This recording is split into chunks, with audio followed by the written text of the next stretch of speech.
I believe that life is made up of moments. These moments, good or bad, are what we use to define ourselves.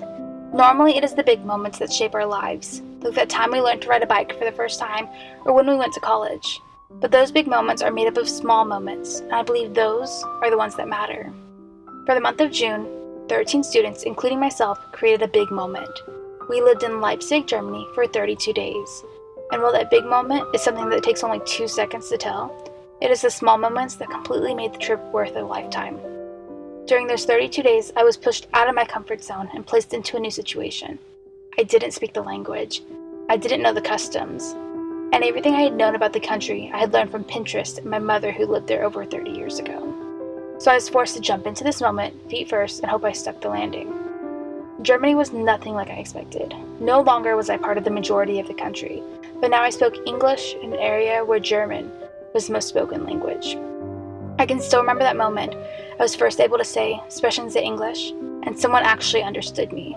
I still, a month later, find myself saying "Dankeschön" to people as a form of saying thank you. My time abroad was filled with joy, laughter, and love. I walked the streets where J.K. Rowling wrote her first Harry Potter book. I jumped the gate to Buckingham Palace to watch the changing of the guards. I stood atop the Eiffel Tower at sunset. I toured the city of Rome. And I walked the Bridge of Prague. These are the amazing small moments that filled my time abroad. And while I experienced the positive moments that came with studying abroad, there are moments when my heart felt heavy and I questioned the goodness of man. When we were in Berlin for the very first weekend, my heart broke for the people of Germany. We saw everything from an empty library in honor of all the burned books to standing above the bunker in which Hitler shot himself. When we were at a concentration camp memorial in Weimar, we stood atop a beautiful hill that overlooked the city of Weimar. And while it was undoubtedly the most beautiful sight I had ever seen, it was also the most heart-wrenching, because just below, it also overlooked the quarry in which prisoners of the camp were forced to work at. During this time, the biggest thing I struggled with was how in the world could a country so rich in history and so beautiful allow something so horrible to happen. Through several talks with the other students, with Dr. Team, tour guides, and even researching the country myself, I learned that Germany was a land of turmoil.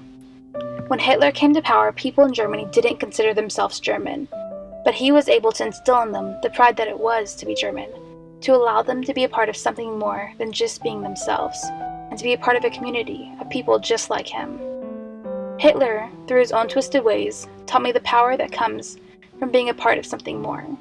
He used ways of fixing the economy and creating a respect for Germany that the people believed that when he started persecuting others, it really was for the greater good of them all. And that is where my heart broke. Where was God during all this time that the people in Germany needed him most? Where was he when the people were being captured and murdered? Where was he when they needed him?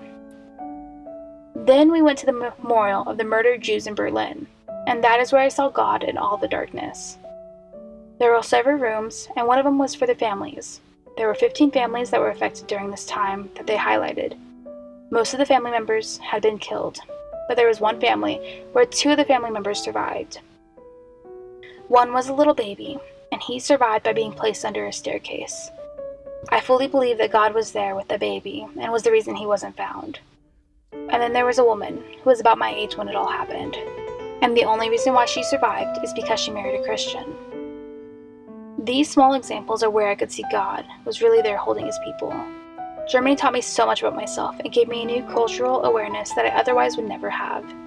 I was taught the importance of belonging, of the simplicity of being able to laugh at the sound of Audrey's belly laughing, and enjoy the simple moments in which we didn't do anything. Germany was an amazing once-in-a-lifetime moment that some of my favorite small moments will always come from.